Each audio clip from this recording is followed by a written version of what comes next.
Staying in South Asia, this time to Bangladesh, where the politics now centers around the two Begums, Prime Minister Sheikh Hasina and the opposition leader Khalida Zia. Even though the public space for women appears to be shrinking, we'll witness the recent ban of women wearing T-shirts at a residential hostel of a Dhaka university. WION's Bangladesh Bureau Chief Sadamari reports. Girls at the Sufia Kamal Residential Hall of Dhaka University came across a notice on August 24 stating that T-shirts were vulgar and therefore could not be worn anywhere inside the hall.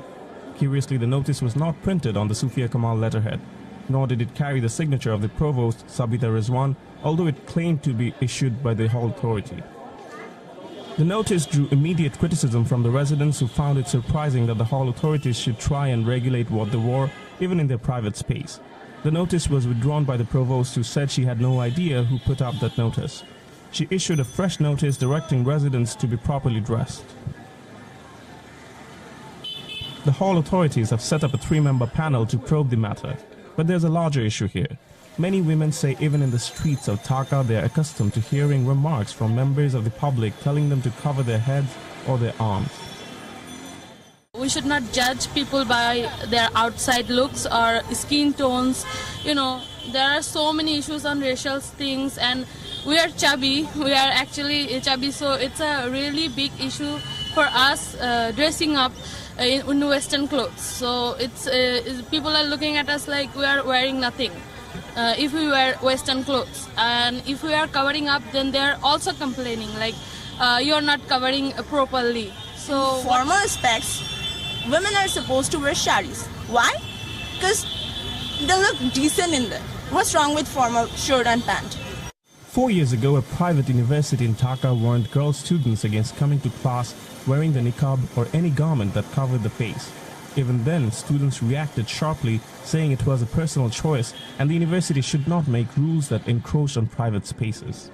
The Dhaka University withdrew the notice, but it underscored a growing view that Bangladesh is becoming more rigid, more conservative. Centuries-old Bengali culture, traditions and more that value diversity and freedom are coming under pressure from a version of Islam that seeks uniformity in thinking and living. In Dhaka, Saad Hamadi, WION. All right, let's go to Saad Hamadi joining us live now from Dhaka on this story. Saad, good evening to you. Certainly something that's turning a lot of heads there. When you were there on the campus, what was the reaction like? How surprised were some of these students? I think that's essentially a mixed reaction. A lot of them are typically Bangladesh maintains a very conservative outset in this present generation, so to speak. And now that has created a sort of division. A lot of the young women, for instance, are more modernized, are exposed to the Western culture, and they wish to dress the way they like, and it's their personal and private space, of course. But there is a section in the society that are growing more conservative.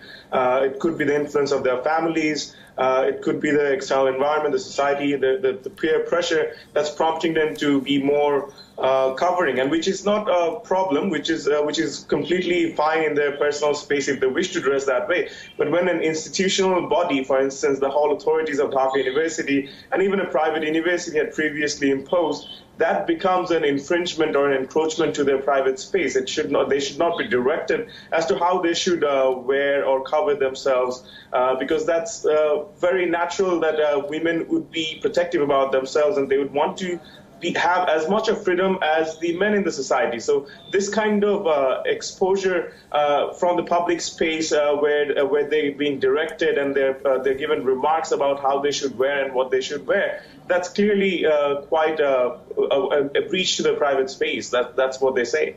Sal, let me also ask you, when it comes to this, that letter that came in when the students found that out, has the university responded? Is this something new? Has this always existed? Did they clarify anything specifically about the dress code? The university authorities have said that this was clearly not the notice that they issued themselves. It was possibly from some students. So they're still trying to investigate. They've created a 3-member body to look into who put up that notice, because even though it mentioned that it's the hall authorities who have said that students, particularly women, should not wear or put on clothes that are vulgar, by which they exemplified T-shirts on top of salwar, which is clearly a private space and not quite debated as a vulgar outfit. But then that's what the whole authority said, that it's not a notice that they issued. Rather, it's they're looking into who put up that notice, and if it is some other section who have brought it up to kind of create a mess in the situation in the university or the hall.